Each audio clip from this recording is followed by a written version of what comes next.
states, 9 invitee nations, and 14 international organizations.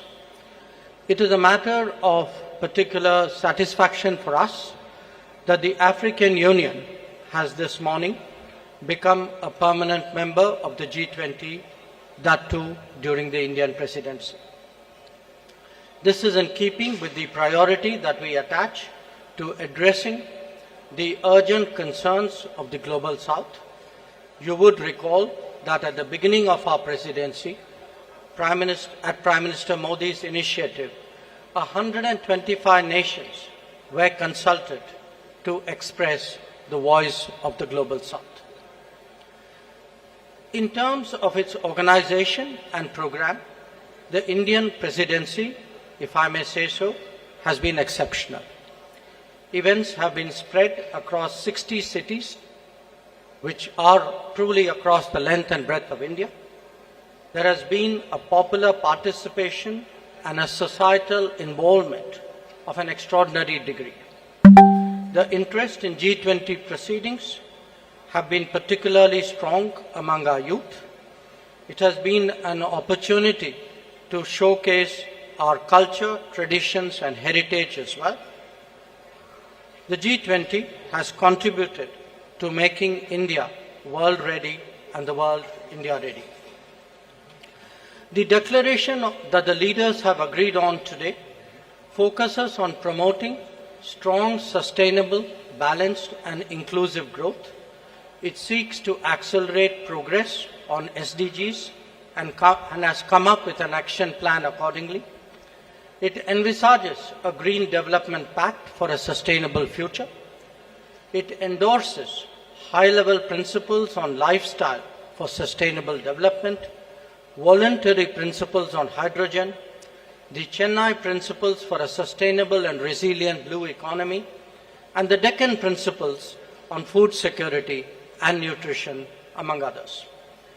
The transformative and inclusive role of technology has been highlighted with a focus on digital public infrastructure. The Indian presidency's proposal of a One Future Alliance has also been noted. The G20 has reaffirmed the fundamental importance of gender equality and committed to halve the digital gender gap by 2030. Recognizing that the post-pandemic world order must necessarily be different from the world before it, the leaders have also emphasized the need to reinvigorate multilateralism and reform international financial institutions. This is particularly relevant to managing global debt vulnerabilities. So, as you can see, there have been many far-reaching and very consequential policies and decisions that have been agreed upon today. Keeping all that in mind, I would, at this stage, request Finance Minister to highlight the key issues from the finance track. Thank you, Jaishankarji.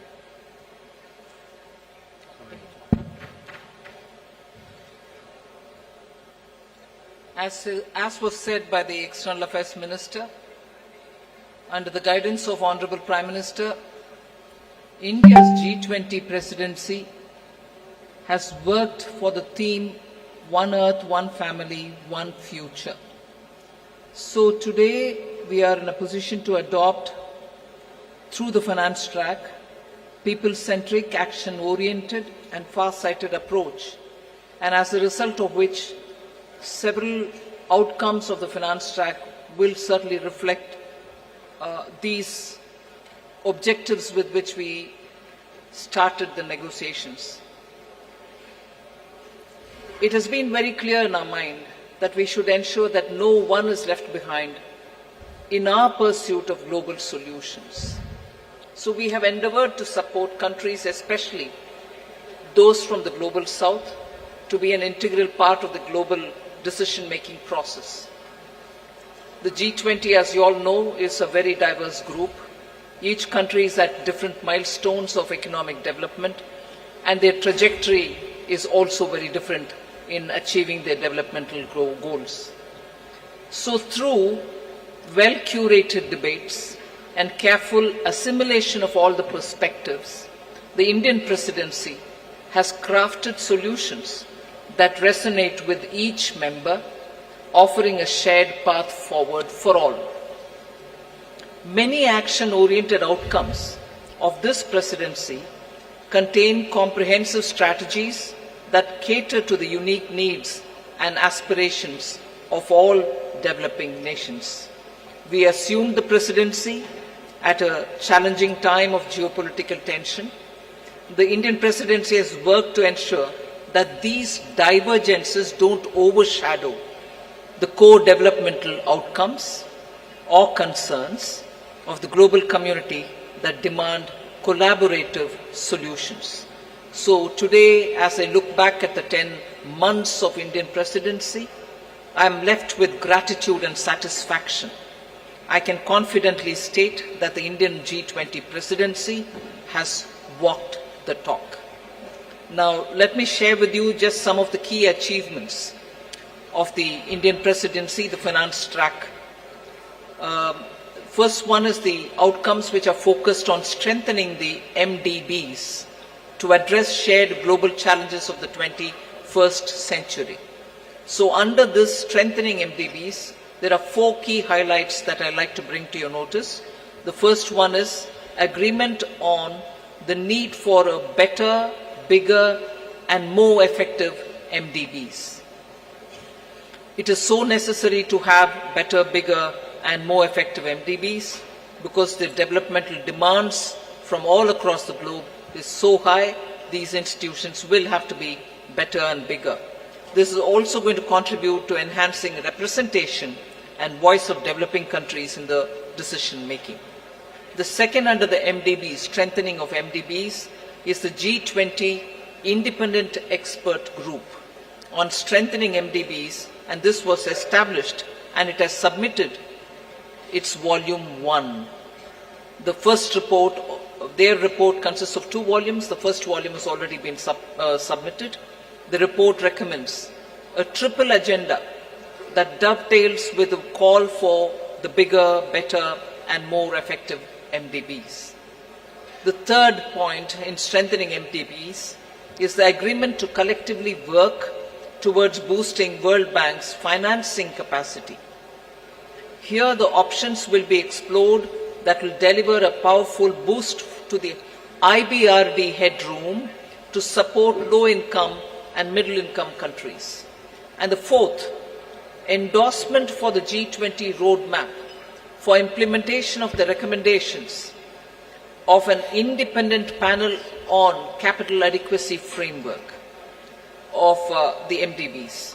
So the CAF recommendations are focused on enabling MDBs to use their existing resources effectively. The roadmap estimates, this is going to be of interest for the media, the roadmap estimates that implementation of the CAF and the measures thereby will potentially yield additional lending headroom of approximately $200 billion over the next decade. So through these achievements, India has harnessed the opportunity provided by the G20 presidency to effectively articulate and embed the priorities of the global south in the larger global conversation on the MDB reforms. I move to the second, laying the building blocks for a globally coordinated and comprehensive policy and regulatory framework for crypto assets. The global push for clearer policies on crypto assets has gained momentum under the Indian presidency, and a global consensus is emerging on the same. The presidency will support the IMF and the FSB, and FSB is also setting the contours of the regulatory framework for a globally coordinated approach to crypto assets. So the presidency, with the support of IMF and the FSB, is setting these contours. The IMF and FSB synthesis paper, about which I've spoken to the media earlier, including a roadmap.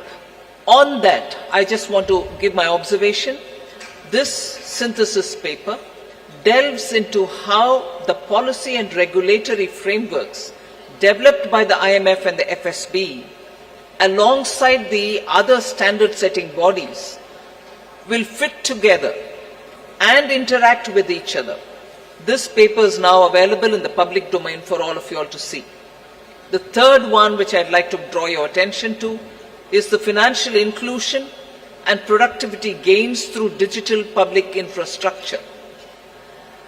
India, as you all are aware, through the India Stack, became the first country to develop all three foundational DPIs: the digital identity, the real-time fast payment, and a platform to safely share personal data without compromising privacy. So embedded this concept in the G20 financial inclusion agenda by formulating G20 policy recommendations for advancing financial inclusion and productivity gains through digital public infrastructure. This set of recommendations cover 5 aspects: use of DPIs and accelerating financial inclusion, fostering well-designed DPIs, regulatory and supervisory aspects of DPI, institutional and governance arrangements by DPI, and ensuring customer protection. So DPI has also been integrated into the G20 Financial Inclusion Action Plan, the FIAP, which will run between 2024 and 2026. That's a strong legacy of the Indian presidency. We also assume the co-chair of the Global Partnership for Financial Inclusion. The implementation of the Financial Inclusion Action Plan, as well as the policy recommendations on DPI, will remain as areas that will continue to be heard across the G20 forum. So, the fourth one which I'd like to highlight is the debt resolution under the common framework and also beyond the common framework. Since its establishment in 2021, only Chad as a country has had its debt restructured. The others have been waiting. So since India took over the G20 presidency, good progress has been made in the ongoing country cases under the common framework of debt treatment, and the 3 countries in that are Zambia, Ghana, and Ethiopia. We've also succeeded in using the G20 platform to also put in place a coordinated mechanism to address the debt situation of Sri Lanka, which is outside of the common framework. So G20 will continue discussing the policy-related issues linked to the implementation of the common framework and make periodically such appropriate recommendations. The launch of the Global Sovereign Debt Roundtable, which is co-chaired by IMF, the World Bank, and also the G20 presidency, to enhance the conversation among the various stakeholders and address current shortcomings in the debt restructuring process. That has now become an institution which is actually acting as a catalytic agent in getting resolutions done faster. The fifth point under the finance track which I'd like to bring to your notice is the financing of cities of tomorrow.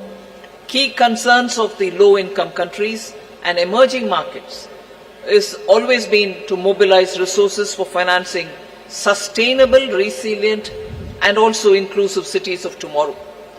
The G20 principles which are issued for financing cities of tomorrow to promote effective and efficient use of financial resources to support urban development that is socially inclusive, environmentally responsible, and economically sustainable are now all under the framework of the principles which have been used.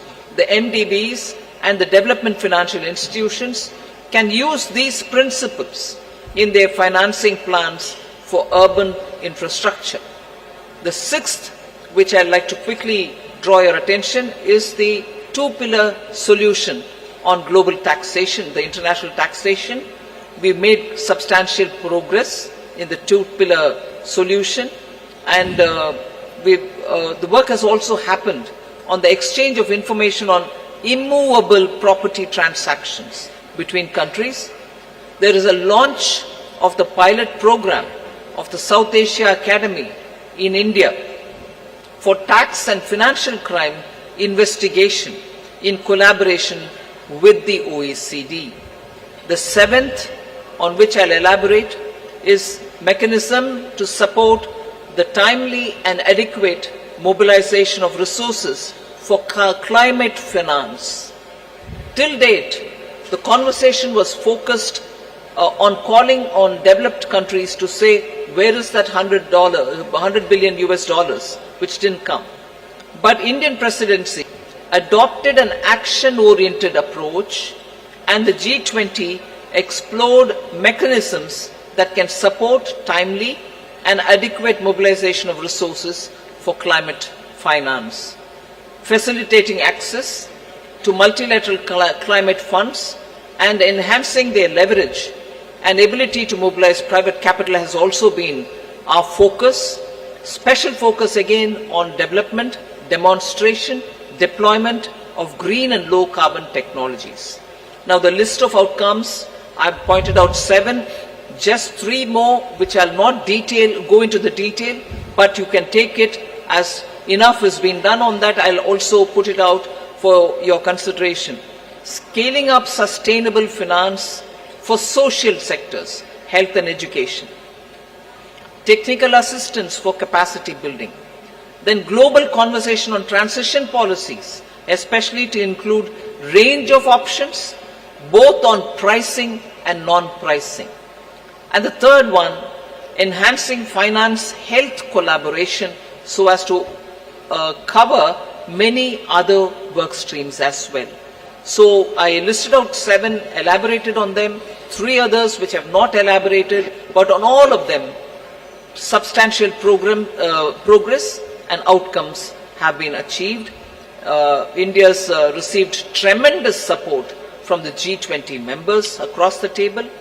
The outcomes of the Indian presidency are a testimony to India's commitment to multilateralism and for international cooperation. We assure the upcoming Brazilian presidency of our strong support and to continue the momentum on key issues of global importance. I now hand over back to Minister Jaishankar. Thank you, Nirmala ji. May I now request G20 Sherpa Amitabh Kant to bring out the major outcomes from the Sherpa track. Thank you, Minister. So first of all, when we started India's presidency, the Prime Minister had said that India's presidency must be inclusive, it must be decisive, it must be ambitious, and it must be action-oriented. The New Delhi Leaders' Declaration has 83 paras in all. All 83 paras have 100% consensus across all countries. There are 8 paras on the geopolitical issue which is entitled Planet, People, Peace and Prosperity. All those 8 paras have 100% acceptance.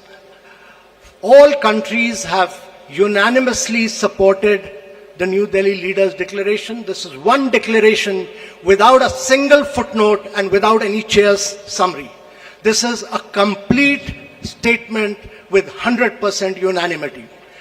This demonstrates both the Prime Minister's and India's great ability to bring all developing countries, all emerging markets, all developed countries, China, Russia, everybody together on the same table and bring consensus.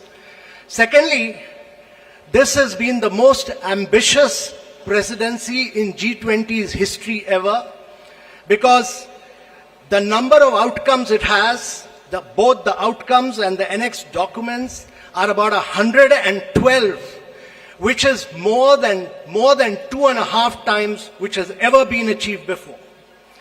Thirdly, this presidency, if you go through the New Delhi Leaders' Declaration, it has a huge India narrative, it has a huge India footprint, whether you look at the Deccan high-level principles on food security, whether you look at the Chennai high-level principles for blue ocean economy, whether you look at the Goa roadmap for tourism, whether you look at the Gandhinagar implementation roadmap for land restoration or Jaipur call for enhanced MSMEs, all this will leave a huge footprint of India in G20.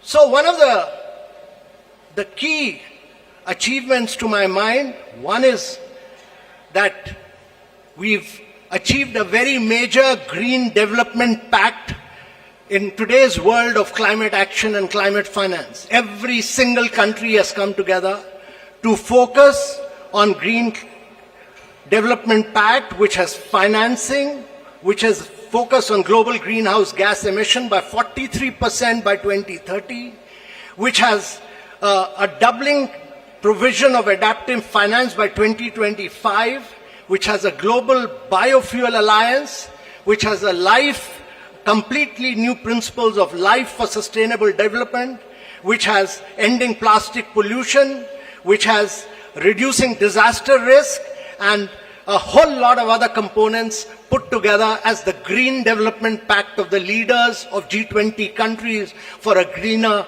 world of tomorrow. Secondly, there is a huge focus on accelerating progress on sustainable development goals because the COVID had hit a vast segment of our population. There's a G20 action plan to accelerate progress on SDGs. There is a huge focus on education, health, nutrition. There's a huge focus on creative industries like culture as a transformation for SDGs. And there is a huge focus on inclusive and resilient growth in this entire things, most of which the finance minister has spoken about, so I'm not talking. But I think one of the biggest achievements of this New Delhi Leaders Declaration is what we've achieved on women-led development with a massive focus on women empowerment and gender equality. And this focuses on reducing labor force participation gap, bridging the gender digital divide. There's a huge focus on gender inclusive climate action. There's a completely big focus on women's food security, nutrition and well-being.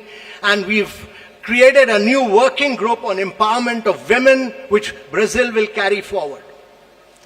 There's the next key big focus has been on technological transformation and the digital public infrastructure.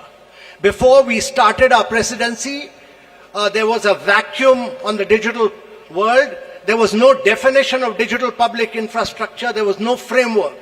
Both the definition and the framework has been accepted by G20, and for the first time, there is a new financial architecture for digital public infrastructure. There is also a global digital public infrastructure repository.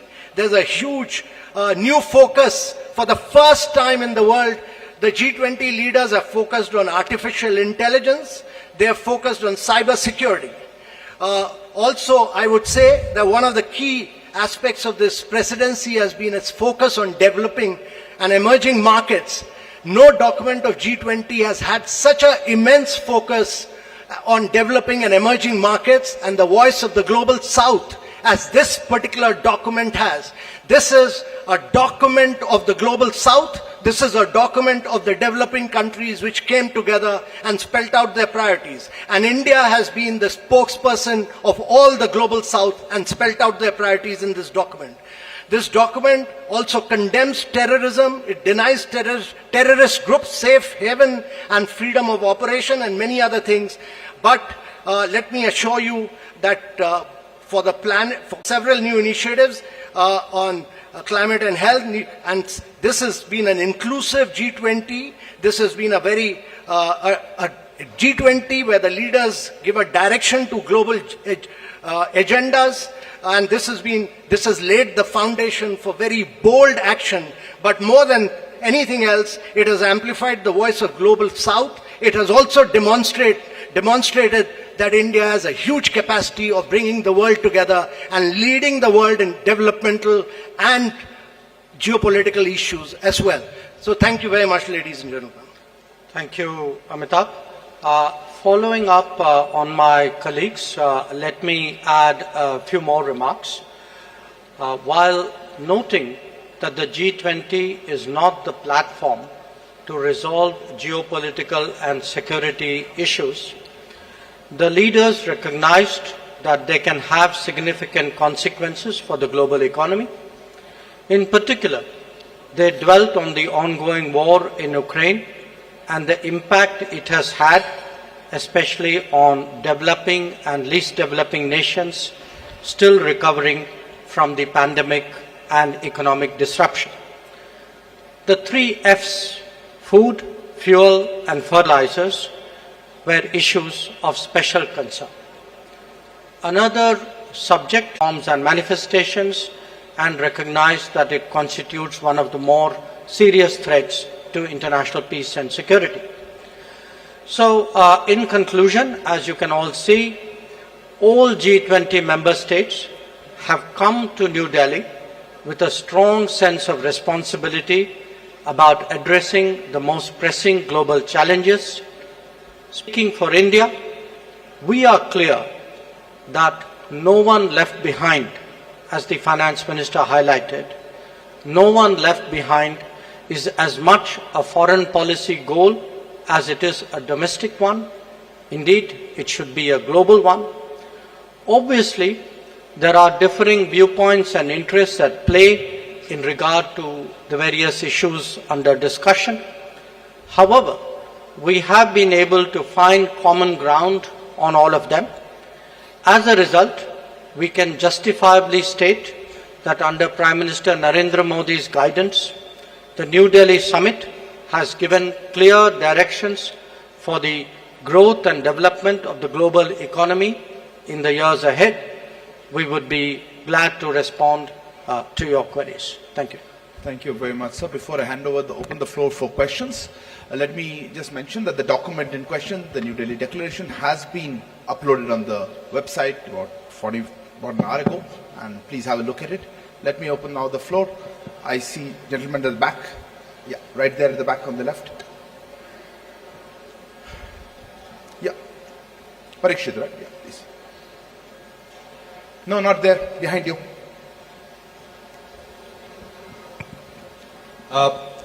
One question to...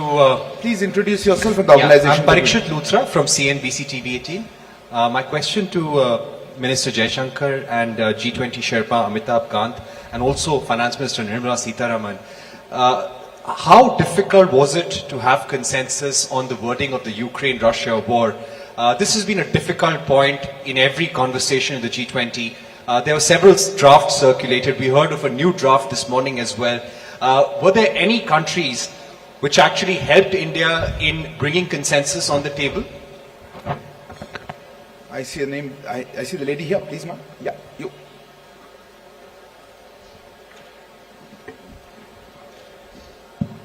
Ma'am, good afternoon. My name is Ruchi Bhatia from Bloomberg News. The Ukraine paragraphs also mention about the work that Turkey did with respect to getting some sort of a consensus on the issue of the Black Sea grain deal as well. Where are things with respect to that, and can we expect any movement on that critical issue anytime soon, because it does concern several nations across the globe? Thank you. So hand there, the gentleman, yeah, right at the back on the left. Microphone, please. Yeah, it's working. This is Manas Pratim Khuyan from Press Trust of India, PTI. In one of the paragraphs referring to the Ukraine conflict, it is mentioned that there were different views and assessment of the situation. So, how do you explain this line about having differences on the Ukraine crisis? The question to Foreign Minister or the G20 Sherpa. Gentleman here. Hi, this is Ashish Singh from the Geostrata. Going forward, how will we see action for climate-related adaptation financing for the Global South, especially with India being part of the Troika? Thanks. We'll take one last question there. Yeah, there. Yeah, the lady there. I'm sorry. Behind you, right at the back.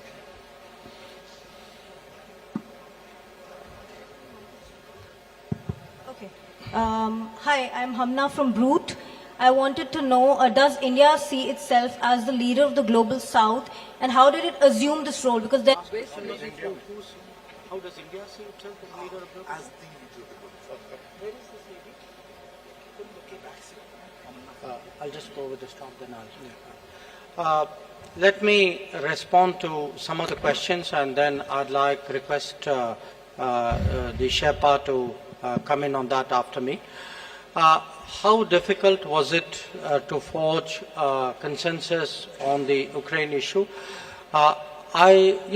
This, as we have pointed out, is a declaration of 83 paragraphs. It has a lot of content. There are a lot of subjects which have been covered, some of which we have spoken about. But obviously, because of the ongoing conflict, the strong views about it, considerable time was spent, especially in the last few days, in regard to geopolitical issues, which really centered around the war in Ukraine. The question who helped, eventually everybody helped because everybody came together for the consensus. But I think if Sherpa would bear me out, I think the emerging markets took a particular lead on this, and many of us have a strong history of working together. Bear in mind that actually you have 4 developing countries in succession as G20 presidency: Indonesia, us, Brazil and South Africa. So, but I would say, rather than who helped, the point to be recognized is that a common landing point was ultimately fashioned out. On the Black Sea grain corridor, there are many discussions going on. As you know, the Foreign Minister of Russia is here. The President of Turkey and his delegation are here. UN Secretary General is here. Other people are here. So it's natural that there would be discussions going on this.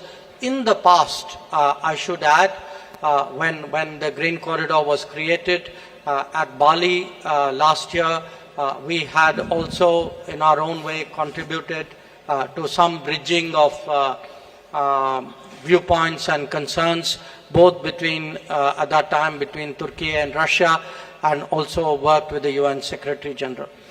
On the sentence, or that phrase about having different viewpoints and assessments, I think we are being transparent. It is a fact. This is today a very polarizing issue. There are multiple views on this. There are a spectrum of views on this. So I think, in all fairness, it was only right to record what was the reality in the meeting rooms, and I think that is the sense that is sought to be captured. And I will leave the climate action issue to Sherpa, and I don't know if Finance Minister would like to speak on it. But on the global south, look, it is not, what India has tried to do, beginning with our presidency, was to seek to ensure that the concerns of the global south constitute the core agenda of the G20 deliberations. Because after 3 years of pandemic, after economic disruptions of various kinds, after the impact of the Ukraine conflict, after climate events, the fact is that the countries of the global south are in deep economic distress. And that distress has not, in our view, been fully recognized till now. And we therefore very consciously started off with the Voice of the Global South Summit. But again, I emphasize, the voice was of the summit. It was the voice of 125 countries who participated in that summit. But we, as the G20 presidency, we saw it as our responsibility of distilling the views which were expressed in that summit and putting it before the rest of the G20. And we can take a lot of satisfaction that many of the issues that the finance minister highlighted, which the Sherpa highlighted, these are truly global south issues, and we hope that certainly the Delhi summit and the deliberations which will take place today and tomorrow would give strong guidance to take them forward. Sherpa, Amitabhji, if you want to add to it. On the Russia-Ukraine crisis, India worked very closely with Brazil, South Africa and Indonesia. And I want to say that it was the emerging markets which played a very key role. India worked with all the emerging markets which played a very key role. There was very tough, very ruthless negotiations which went on for several days non-stop. And I really feel that in the end, the issue was clinched because of the leadership of the Prime Minister, because eventually we had to say that the leader wants it and this has to be delivered. And secondly, I really want to thank Mr. Jaishankar. I constantly took his advice and he guided me, and he gave me two really outstanding officers. One was Naidu, Nag Naidu, who's a very outstanding officer and very enthusiastic, motivated young officer who worked with me, Inam Gambhir. They did a really outstanding job as far as the geopolitical issues concerned. I had two other Foreign Service officers who've done brilliant work, Abhay Thakur and Ashish Sinha, on different aspects. But on geopolitics, they've done a really spectacular work. So it was really great teamwork. It was just brilliant teamwork by India, which has enabled us to achieve consensus on an issue on which the world has evaded any consensus. Even the Bali document which we talk about, actually we could not move forward with it because we could not arrive consensus in it for the first meeting. And on climate, let me tell you that this is one of the most ambitious document on climate, because it talks about almost 5.9. It moves first the language from billions to trillions, and secondly it talks about 5.9 trillion requirement for the presidency and for the G20 countries. And it lays a huge focus on life principles. It lays a huge focus on reforms of the multilateral institutions, because they were designed for the World War II and not for climate action. So all of these, it talks about new financing instruments, many other things, but in totality, if you look at it, it's probably the most vibrant, the most dynamic, and the most ambitious document on climate action that has come out anywhere. Finance Minister. Just to add one line on the climate finance matter, the question was raised whether mitigation is being dealt with or not. It deals with the mitigation, all right, but it also looks at adaptation and resilience. I think now the debate on climate finance is also moving much more into resilience, whether it is infrastructure or planning for it or funding. Resilience takes precedence. That is one. And second, country, particularly on climate, is so different from one another. So this Delhi Declaration and also the discussions which were held also now available for countries to adopt. It is not just going to be price it if it is carbon intensive, a lot more friendlier to countries with different carbon emission levels. Thank you. Thank you. I'll open there's a lady here. Yeah, please.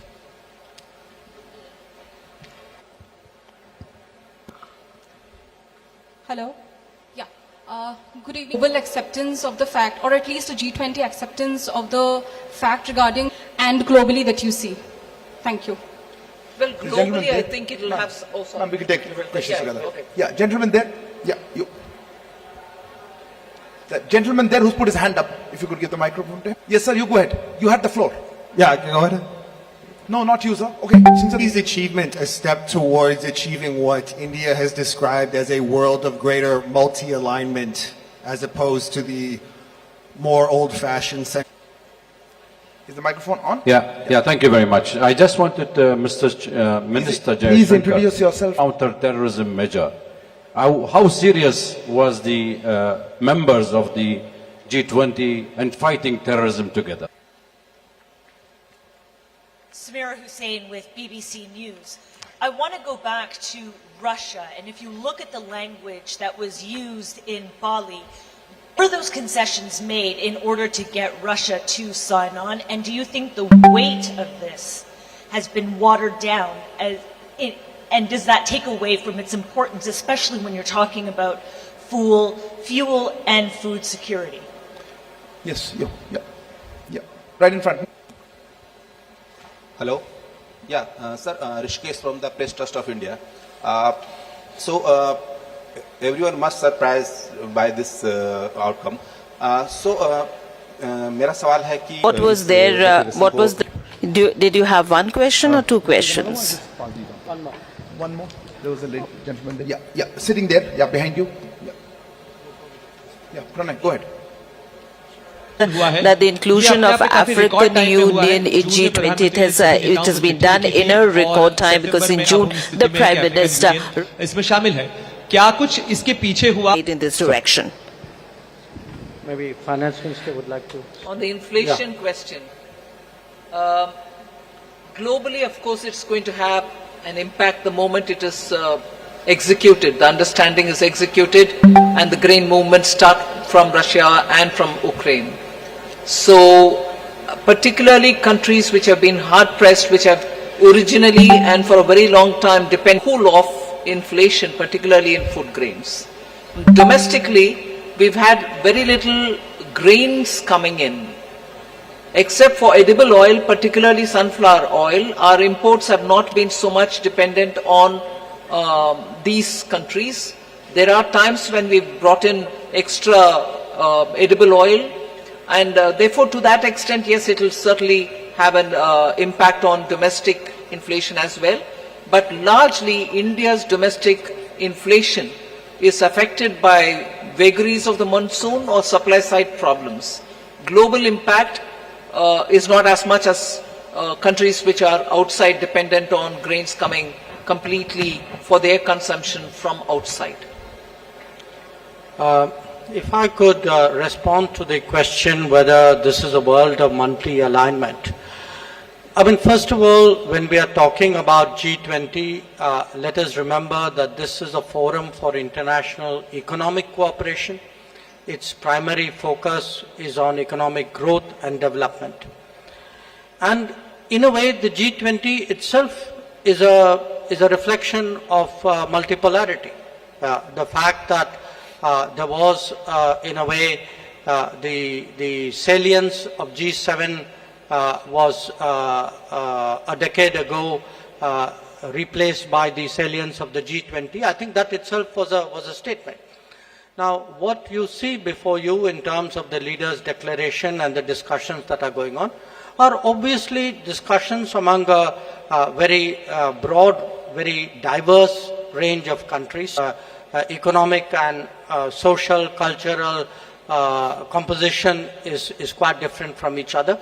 So I think in that sense it's quite reasonable to assume that there is a certain there's a 75 speaks about trafficking and diversion of small arms and light weapons. So I think these are concerns. So within the G20, I think these conversations are quite helpful, but obviously in terms of policy action, they will be carried into their particular mechanisms and forums which focus on the issue. With regard to the to the comparison with the Bali declaration, I would only say Bali was Bali and New Delhi is New Delhi. I mean, Bali was a year ago. The context, the situation was different. Many things have happened since then. In fact, if you see in the geopolitical segment of the leaders' declaration, there are in totality 8 paragraphs, 7 of which actually focus on the Ukraine issue, and many of them highlight problems which are of great contemporary, impeded deliveries of grain, foodstuff and fertilizers, the issues of attacks on the relevant infrastructure. So I think it's, one should not have a theological view of this. I think the New Delhi Declaration responds to the situation and concerns as it is today, just as the Bali Declaration did in a situation which was there a year ago. And finally, with regard to the your question was about PM's personal bonding. Today, in fact, not just today, yesterday, and in some cases at the Jakarta East Asia Summit as well, where the Prime Minister was there. Prime Minister did speak to a number of his counterparts with regard to what was under discussion at this summit. It is the responsibility of the Sherpa and of the ministers to put together the multiple strands and harmonize it into a document. But at the end of the day, I obviously do not want to go into very specific details, but at the end of the day, there are always gaps and issues and viewpoints. And I think today, especially Prime Minister's talking to a number of leaders during the day, his meetings yesterday with some of them, with others during the Jakarta meeting of the ES, I think were all very, very influential, or I would say almost determining in producing an outcome. The last question that you asked about African Union's union, the momentum was very quick. I would एक याद दिलाना चाहता हूं कि जो बाली summit के दौरान, बाली के समिट के अंत में जो उस समय अफ्रीकन यूनियन के अध्यक्ष जो थे, सेनेगल के राष्ट्रपति थे मैकी सॉल, तो वो उस समय प्रधानमंत्री और इंडोनेशिया के राष्ट्रपति के पास आए और उनकी शिकायत थी कि G20 की सदस्यता के बारे में जो अफ्रीकन यूनियन का जो हक जो बनता है उस पर बिल्कुल चर्चा नहीं हुई थी। तो उस समय प्रधानमंत्री जी ने उनको आश्वासन दिया था कि भारत के that point in time that under G20 presidency it will certainly be done, and this is the guarantee of Modi, and you have seen that he has delivered this assurance that he had made. And during BRICS summit, the Magnus, the then president, came to the Prime Minister and said that you had he reminded him that you had assured us and you really impacted it. Bali, the president of Senegal, Macky Sall, all right, that was interpreted. Thank you very much for saving me in the trouble. Would you like to add something on any of them? Is there? So we'll take a few more questions, or I think one last. Okay, I have a gentleman here. Yeah, go ahead. Microphone here with the gentleman in the front row. This is Nikhil from the BBC. The question is for the Finance Minister. You said that the G20 now has its own mechanism on climate finance. So does that mean that the $100 billion promise from the West or the developed countries is pretty much dead now? One more question. I had a hand somewhere here on the right. Yeah, that's the gentleman. Yeah, you, please, go ahead. Piche, right there. At the back, please, at the back. The gentleman there? Hi. No, it was the gentleman here. Yeah, you. Yeah. No, not there. You're behind you. Okay, if you've got the mic, just ask. We can't waste. This is Mithil from NBC News. I wanted to ask two questions. One question, please. Okay, one question. The absence of President Xi Jinping at this summit, does India see this as a snub towards Prime Minister Narendra Modi, especially with the border issues, as well as President Joe Biden? You have the microphone. You're next. So I'm Sahil from ANI News Agency. So what kind of framework can be expected regarding crypto assets among the G20 nations? What assets? I saw one hand. Yes, gentlemen. Yes, sir. Here. You have the microphone? Go ahead. Could you just have that question? Could you ask the question again on the crypto? I think your question was? Yeah. Could you repeat that? Minister, ma'am, they could not pick it up. What kind of framework can be expected regarding the crypto assets among the G20 nations? Crypto assets framework. And in addition to that, ma'am, supplementary question that since we have a consensus on making common framework on crypto assets, and G20 presidency will work with FSBC and what is IMF your question, please? But the joint report of FSBC and IMF says that banning a blanket ban on crypto assets is not a solution. So my question is that is there a consensus on just to regulate it or ban it completely? Okay. You, last question. This is Matthew Shooting from Climate Home News. You said this is the most ambitious